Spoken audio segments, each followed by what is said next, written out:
what brings us here today, which is in the spirit of the pro tem, celebrating an expansive winner's circle and celebrating the success of partnership and collaboration and celebrating the success of reconciling our differences. I appreciate the reference to those that are here assembled with us from the Assembly as well as the State Senate. What is important, for those of you who may not be familiar with some of those names, it's a bipartisan group of folks, which is important. You know, we're a stone's throw away from the African exhibit, and it's always good to be reminded of African proverbs. Says, you want to go fast, you can go alone. You want to go far, go together.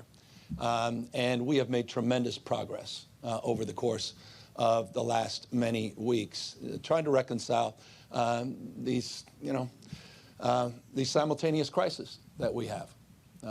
This climate crisis, yes, crisis of democracy, growing crisis of confidence that people can deliver and deliver results. And I think what, for me, makes this day special, 6 bills that are all about the how, not about the what and the why. As was stated, we've done a very effective job of identifying the problem, but not many jurisdictions have identified strategies to actually deliver real and demonstrable results. It's an interesting fact. Every single one of those audacious climate goals the state has set, we have achieved. Every single one. In fact, today, we're running the 4th largest economy with 67% of our energy carbon-free. It's unprecedented. There's no other jurisdiction in the world that can lay claim to that. It is remarkable, and just briefly, 1874, the first electricity came to California, came here to San Francisco. There's been 105 gigawatts of installed capacity.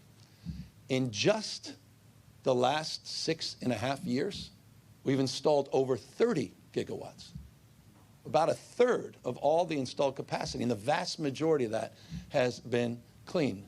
So I would add, not just lower utility costs, I'll get to that, lower pollution, but also reducing all the BS, the timelines.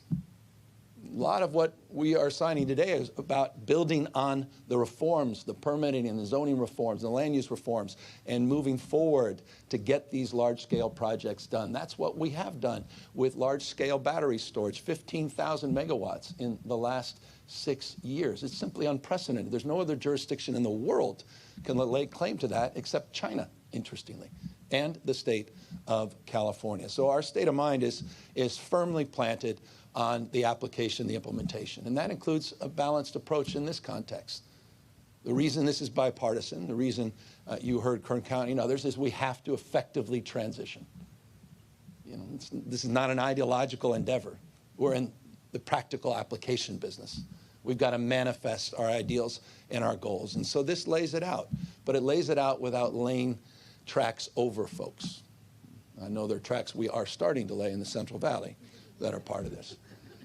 But the issue of affordability, as you heard, is top of mind. It's $60 billion. This should be the headline. $60 billion of tax rebates on electricity bills. That's what this bill represents, $60 billion.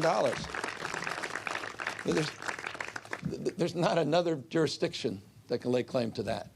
Close to $1 billion a year just in our regionalization efforts as we work to expand our capacity to export more clean and green energy, to import to address some of the issues around reliability, but also to stabilize our grid with the Western market. We've worked on that for over a decade. We're getting it done here today. So finding a balanced approach, setting forth strategies to achieve audacious goals that simply no other large-scale jurisdiction in the world can lay claim to, and doing it in a way that reduces the burden on ratepayers and taxpayers at the same time. So I'm proud, and it's about time in contrast, because I'll close on this. As it was noted and stated, it was a hell of a time. The CEC, our California Energy Commission, is celebrating its 50th anniversary today. And I'll remind folks that may have forgotten, or those that may not know, it was Ronald Reagan, Republican governor, that signed the bill that ultimately led to the CEC. Did the same with the California Air Resources Board. It was a Republican by the name of Nixon that codified our leadership in 1970 with the Clean Air Act, Clean Water Act, Endangered Species Act, Republican president. The vandalism that this president has done to our kids and our grandkids, the deficits, environmental injury is nothing more than deficit spending.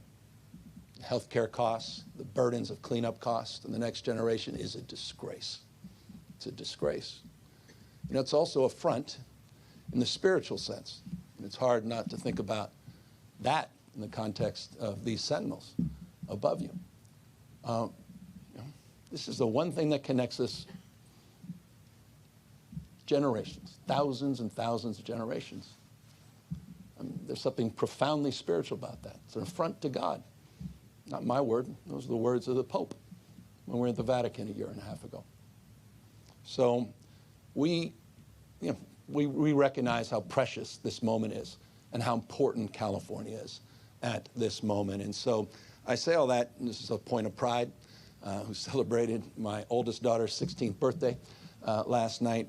And these are the kind of things, Mr. Pro Tem, leaders, that we get to look back with deep pride and satisfaction that we did the best we could, and hell, we set the tone and the pace for the rest of the nation. Thank you all very, very much. You sign the bill?